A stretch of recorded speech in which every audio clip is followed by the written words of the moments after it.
Well, 2020 couldn't end fast enough, right? And thank God it is, and 2021 is here. Off to a little bit of a rocky start. Remember last year when the hair healer was on the big show here and talked about how 2020 was a big, great reset, if you will? Well, we're through that already. So the question is, what does 2021 hold for us astrologically? Well, there she is live from Westchester, PA, the hair healer, Colleen, back with me once again here to talk about what we can look forward to in 2021. So, Colleen, are we still in this big reset? Are we getting through it? What's in store? So we are amongst the Great Reset. We're amongst the Great Rebuilding. So January has been sort of a spin-off of 2020. As you can feel, it doesn't feel like much has changed, but that's because Mars is still running its little bit last gambit, you could say, of January. So since June to December, Mars was it was crazy. It was running the entire show. Again, Mars rules destruction, tearing down. So in January, we still have it moved into Taurus, which it's not very happy in Taurus. It's in its detriment in Taurus, so it's not happy there. So there's still this feelings of like, oh my God, where am I going? What am I doing? Aggression, angry. Everyone's angry right now. But this year is going to be about the great rebuilding, right? We had the great reset. Now is the great rebuilding. And with that, we have this year, the theme, the planet is Uranus. Jupiter, Saturn, and Uranus. It makes many squares to Uranus, 3 of them actually, at the end of January, for August and December. I could be wrong about the August one. But with that, Uranus brings great change, electricity. It's known for like future thinking and usually out of the blue, sudden, crazy changes. And then we have Jupiter, which brings abundance, expansion, bigger things, and Saturn, which limits and restricts. So there's just going to be still a much easier time than last year, but still the feelings of, I think what we're going to see is a lot of the war of how we rebuild the world. That's going to be this year's theme, is rebuilding the world and the war of that. How did Mars become so powerful? Mars obviously has spun this way before, but it feels like, at least now, it's like everything's going crazy times 10. What's causing that? Did Mars start popping steroids? How does this happen? Mars is always living on steroids. That's funny. So in June, Mars moved into its home sign of Aries. So Aries aren't you an Aries, Joe? I am an Aries. Thanks for remembering. Okay, so thank you. Listen to your voice right there. That's Aries, right? Especially on the show, like go, fire. There, it's the war. It's the god of war. Go, go, go. So Mars moved into its home sign, and Mars is a malefic planet. And unfortunately, it can bring good things. It normally doesn't, though. It brings our harder things in life, our challenges in life. And so, but it went into Aries. It's in its home sign. So it got very, very powerful. So now you have a very powerful, crazy planet. And then it went retrograde, which only happens every 2.5 years. That was huge. That was 3 months. And it made squares to Jupiter, Saturn, and Pluto 2 different times because of that. It was with Mercury, it was just tearing things up, but it was so strong because it was in his home sign. Now, you put out on social media a few weeks ago about the moon and not to go to the dentist during the moon. And my teeth are still hurting. I had dental work done last week, too, but the moon already spun away. How does the moon affect people's moods, how people act? Because you always hear how it makes the sea rise and fall. Does that affect people's behavior, too? And then how does that tie in with the power of Mars? So yeah, absolutely. Absolutely. So we're made of what? Correct me if I'm wrong, but 70% of water. That's the first thing I like to say as humans. So to think, and we watch how it affects the tides on an everyday. So to think that it doesn't affect us is kind of silly. But on an astrological point, the moon represents our body, the mother, our emotions, particularly our deeper hidden emotions. And so when we have full moons or the moon cycle in general, depending, right now, today's actually a new moon. So right now we're manifesting newer things, even just talking about that. But when we have the moon, we just feel it. We feel it in our body. We feel it in our emotions. We feel it in our subconscious. We feel it in all of that. I feel it in our body. The moon is us. And so when it's with Mars then is going to be bringing up, those sort of type of emotions or memories that we kind of push back, right? Or maybe will bring about in you more aggressive behaviors that you normally don't show. Does that make sense? It does. So I guess which planet then do we want the moon to cooperate with, to be best friends with? If we had to pick one in the solar system, which one?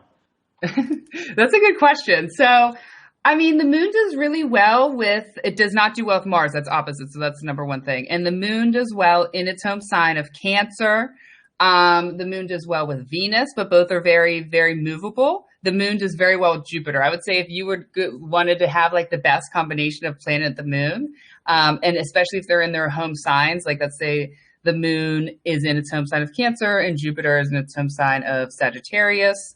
So, or Pisces. So there is that because, good fortune, moon brings fortune, and then you have the planet of good luck and fortune. So those two, if they're in good placements, are good together.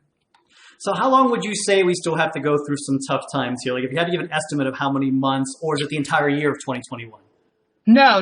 It's much less. So the rest of January is going to be tough up until like February 1st. The rest of January is going to feel pretty tough. And then it's going to get a little bit calmer, actually much calmer, because we had a lot of crazy stuff going on as we know, because COVID started spring. It's going to be much calmer. In June, it's going to pick back up because we get back into eclipse season. And we just had 2 major eclipses at the end, the December 30th, which was in Gemini, and the one in Sagittarius, which was the 19th.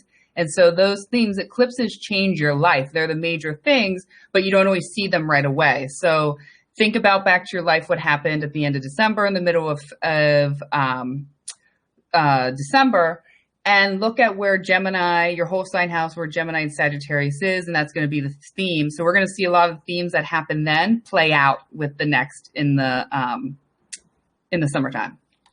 So one of your taglines that you use for your entire podcast brand is that you are improving the souls of everyday people. But you yourself went through a pretty big improvement section of life of your own, and that involved Kambo. So could you talk about exactly what that is? And then I got to know, because I saw your videos online, how bad did that hurt both mentally and physically? So it's funny. It's more mental. It's totally mental. It's not physical. I mean, it is physical, but it puts you in pure physical withdrawal state. Now, you did have to get burned. You can't.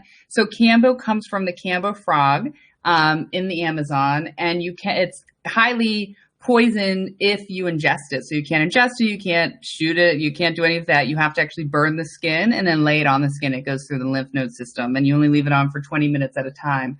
So I, weirdly enough, enjoy to put myself in sort of physical, uncomfortable states like that. I do ceremonial sweat lodges. I do things where I have to just like fight through my brain. The only thing that's going to get me through that is learning how to basically work through my brain in moments like that. And it helps me in the emotional realm here deal with the real life shit. I mean, you said it was even more powerful than morphine. Is that accurate? Yes, for pain. I didn't do it for pain, but people do it for pain. Like you don't feel it's not high, but people go there for pain release. And because of peptides, it has much more, I'm forgetting the word, but than morphine does. So you said it's from a frog from the Amazon, but where do you get it? You can't just order it off of Amazon, right? How do you? Right, how does somebody out there get so this? I have a good friend, Liz, Earth Angel Liz, down in Fort Lauderdale, and she became a practitioner. So you have to have a practitioner to do it, and she has it. She gets it. It comes in, and so she talks about it. The company she goes through and the Amazon that gets them, they bring them down and they just water the frogs, like they sort of like. And then the secretions of the poison come out that way. So it's not harmful to frogs or anything. But no, usually you have to get a practitioner. There's not too many in the United States right now yet. It's going to become big. It's not illegal or anything like that. And them to administer it because it could kill you if you do it the wrong way. How did you feel when it was all said and done? When it was finished? Yeah. I felt like a badass warrior. I mean, I was so out of it by the 3rd round. I was totally, totally done. Like my energy had left my body. But I remember going back to the hotel and taking a shower, and I had this weird, like the most pure feeling. Like, Joe, if you can remember me when I was like 6, I don't know, 7, like the most pure childlike happiness. And I was just happy for no reason. And then starting in that moment, I started to get kind of psychic downloads and pretty strong for a couple weeks because it blasts your entire energy field open. It just like, and because not only is it removing, I went to do a full body detox and an energy detox more importantly. So when you bust all of that stuff out, you are receiving from the higher realms. So you're talking about detoxing, you're talking about, making a change. So one thing that pretty much everybody is right now, pretty much everybody is stressed out. They're tired. They're, just going crazy. So what are two ways, or what is the best way you would give somebody's advice to calm down? And then maybe another thing, like you talked about cleansing, like your living area or your office, something like that. Like how do you do that to make things reset and just make your life a little better, less stressful?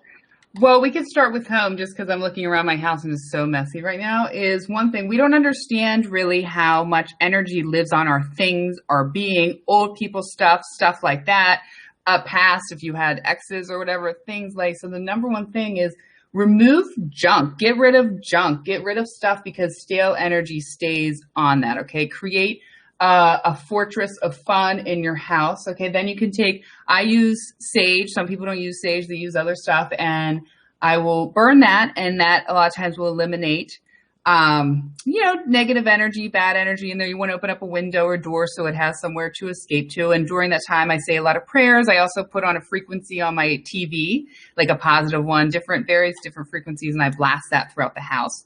That's one way I do that. Another way, I'm very spiritual, so obviously finding prayer in those dark times and doing the things I need to do, that really helped me. But walking, meditation, writing is huge for me. And sometimes it's like always reminding myself, like, this won't be forever, right? Like, this won't be reminding myself of the hard times and the good times, that this is just going to be a small blip of unhappiness. And eventually we will shift out of here and we will be happy again. But in life, there are going to be long terms and long stretches of sadness and stretches of happiness. So somehow, learning to find the joy inside yourself during that time. Well, prayer and meditation, two powerful things a lot of people give advice to, especially when Mars comes spinning back around again and causes more trouble, I guess, out there.